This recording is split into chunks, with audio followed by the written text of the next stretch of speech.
Praise the Lord. Good morning.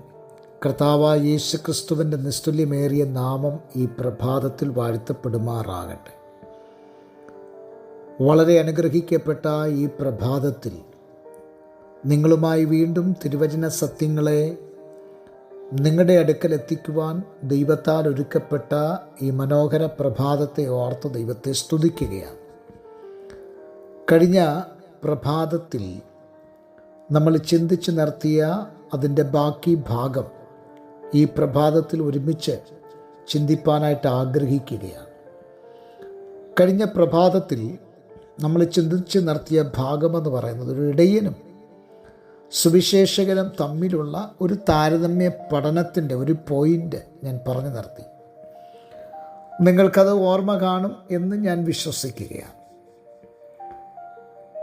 കഴിഞ്ഞ പ്രഭാതത്തിൽ നമ്മൾ പറഞ്ഞു നിർത്തിയ ഭാഗം, ഇടയൻ എന്ന് പറയുന്നത് ആടുകളെ മേയ്ക്കുന്നു. എന്നാൽ ഒരു സുവിശേഷകനെ സംബന്ധിച്ചിടത്തോളം ആടുകളെ ദൈവസഭയിലേക്ക് അല്ലെങ്കിൽ കൂട്ടത്തിലേക്ക് കൂട്ടുക, അതാണ് ഉത്തരവാദിത്വം. ഇന്ന് നമ്മൾ ചിന്തിക്കുവാൻ പോകുന്നത് ഒരിടയൻ്റെ ദൗത്യം. അദ്ദേഹം ശ്രദ്ധ കേന്ദ്രീകരിക്കേണ്ടത് ദൈവസഭയ്ക്കകത്താണ്. ദൈവസഭയ്ക്കകത്താണ് അദ്ദേഹം തൻ്റെ ശ്രദ്ധ പതിപ്പിക്കേണ്ടത്. എന്നാൽ ഒരു സുവിശേഷകനെ സംബന്ധിച്ചിടത്തോളം അദ്ദേഹം ശ്രദ്ധ പതിപ്പിക്കുന്നത് സഭയ്ക്കകത്തല്ല, മറിച്ച് സഭയ്ക്ക് പുറത്താണ്. സഭയ്ക്ക് പുറത്തുള്ള ആത്മാക്കളെ അവരോട് സുവിശേഷം പറഞ്ഞ് ദൈവസഭയുടെ ഭാഗമാക്കുക എന്നുള്ള ദൗത്യമാണ് ഒരു സുവിശേഷകനിൽ പകർന്നിരിക്കുന്നത്. ഇനി ഒരിടയനെ സംബന്ധിച്ചിടത്തോളം വിശ്വാസികളെ അദ്ദേഹം വളർത്തുകയാണ്, തളർത്തുകയല്ല, വളർത്തുകയാണ്. അതുകൊണ്ടാണ് കൊലോസ്യ ലേഖനത്തിൽ നാം വായിക്കുന്നത്, ഏത് മനുഷ്യനെയും ക്രിസ്തുവിൽ തികഞ്ഞവനാക്കുക എന്നത്. അപ്പോൾ ഒരുവനെ തികഞ്ഞവനാക്കുക എന്നുള്ള ഉത്തരവാദിത്തം ഒരിടയനെ സംബന്ധിച്ചിടത്തോളം ഉണ്ട്. ഒരിടയനെ സംബന്ധിച്ചിടത്തോളം തികഞ്ഞവനാക്കുക എന്നത് അദ്ദേഹത്തിൻ്റെ കർത്തവ്യത്തിൽ, അദ്ദേഹത്തിൻ്റെ ഉത്തരവാദിത്തത്തിൽ ഉള്ളതാണെങ്കിൽ,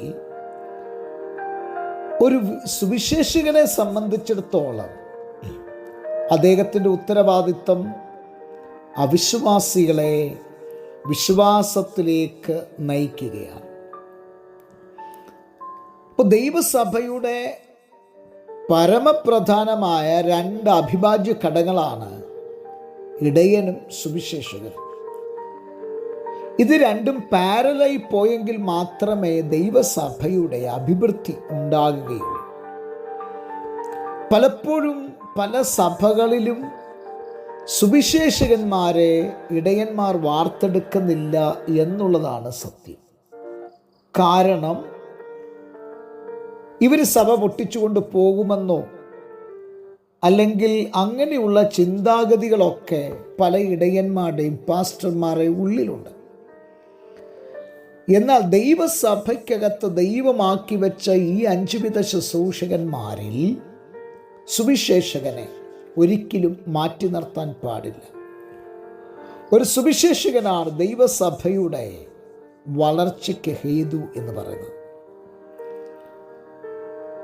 നമ്മൾ ചുരുക്കത്തിൽ ഈ ഭാഗമൊന്ന് പറഞ്ഞാൽ, സുവിശേഷകൻ സത്യത്തിൽ ഒരു പോസ്റ്റ്മാൻ്റെ ഉത്തരവാദിത്തമാണ്.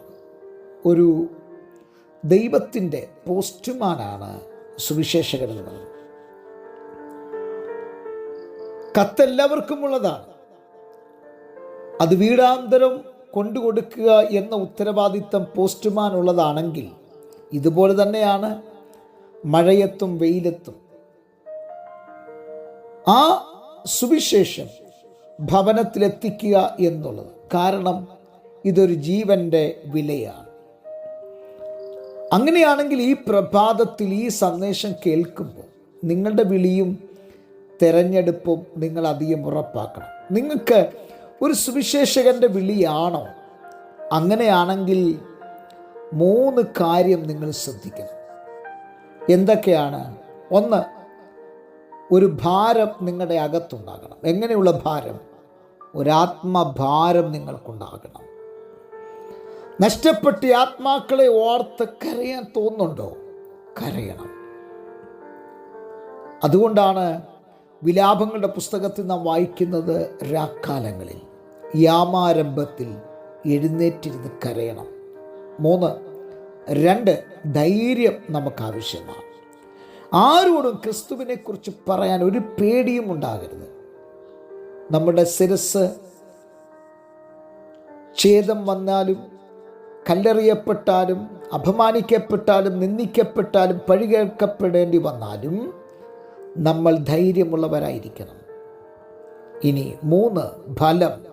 നീ പറയുമ്പോൾ യേശുവിൻ്റെ അടുക്കൽ ആൾക്കാർ വരുന്നുണ്ടോ എന്ന് ശ്രദ്ധിക്കുക. അങ്ങനെയാണെങ്കിൽ ഈ 3 കാര്യം ഒരുവനിലുണ്ടെങ്കിൽ തീർച്ചയായിട്ടും അവർക്ക് ഒരു സുവിശേഷകൻ്റെ കോളിംഗ് ആണ് എന്നുള്ളത് മറന്നു പോകരുത്. ഈ പ്രഭാതത്തിൽ ഇതിൻ്റെ ബാക്കി ഭാഗം നാളെ നമുക്ക് പ്രഭാതത്തിൽ കേൾക്കാം. പ്രിയരെ, നിങ്ങളിത് ഒരുപാടെടുത്ത് ഷെയർ ചെയ്യുന്നതിൽ സന്തോഷം. ഈ സന്ദേശം നിങ്ങൾ കേൾക്കുന്നുവെന്നറിയുന്നതിൽ സന്തോഷം.